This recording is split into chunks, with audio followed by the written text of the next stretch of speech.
Isang magandang araw mga kapanambitan. Ngayon ay araw ng linggo at isang magandang pagtanungan natin sa ating mga sarili. Nabibigatan ka na ba o nagagaanan? Dalawang bagay na sumisimbolo sa sulat ni San Mateo sa ating gospel ngayon bilang mga Kristiyano kung ano nga ba yung kabigatan at kadaanan natin.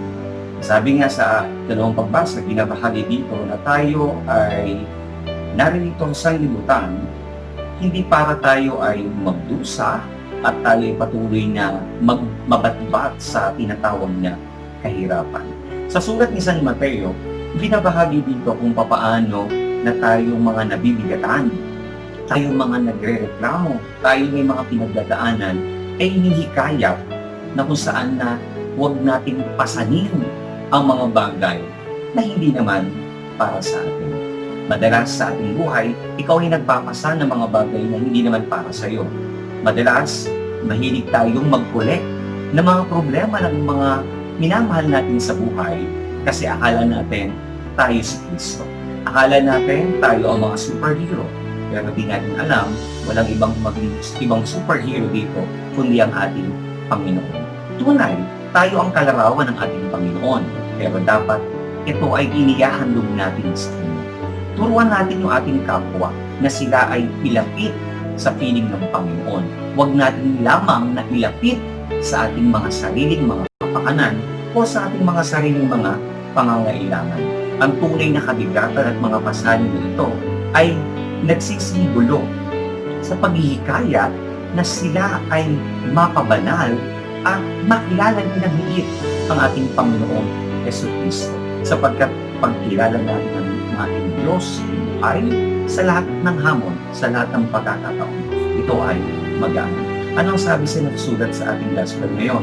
Kung kayo ay nabibigatan, kung kayo ay mayroong pasan-pasan, ang pasanin ninyo, hindi yung pasan-pasan ninyo, kundi yung pamatok o yung pinapapasan sa ating Panginoon. Anong bilin niya sa huling hayag? Ang kanyang pamatok ay magaan, ang kanyang pamatok ay nagbibigay buhay, ang kanyang pamatok ay nag-uugnay sa ating Panginoon. Makiugnay tayo sa Kanya sa lahat ng aspeto. Makiugnay tayo sa Kanya sa Kanyang gloria, sa Kanyang kadakilaan. Makiugnay tayo sa Kanyang kadakilaan sa lahat ng aspeto. Ang susi sa kabigatan na ito ay isang kabigatan na dapat ito ay pinapagpag. Anong sabi nga sa ilang sulat? Sa bawat pagpasok sa pintuan, bakit mayroong basahan? Bakit may doormat? Pinapagpag natin yung mga kalat na dapat na hindi na maka-epidemya sa loob ng ating mga tahanan. Ang ating tahanan ay ating sarili, ang ating puso, ang ating pagkatao. Dapat ang nananahanan dito ng ating Panginoon. Pinapagpag natin dapat ang lahat ng mga dumi na hindi na makakapinsala sa ating buhay pananampalataya na mayroong kadakilaan at kasiyahan. Ayon nawa sa araw na ito, kung ikaw ay nabibigatan, i-calibrate mo muna, i-check mo, ito ba ay para sa Diyos o para sa mundo lang na ito?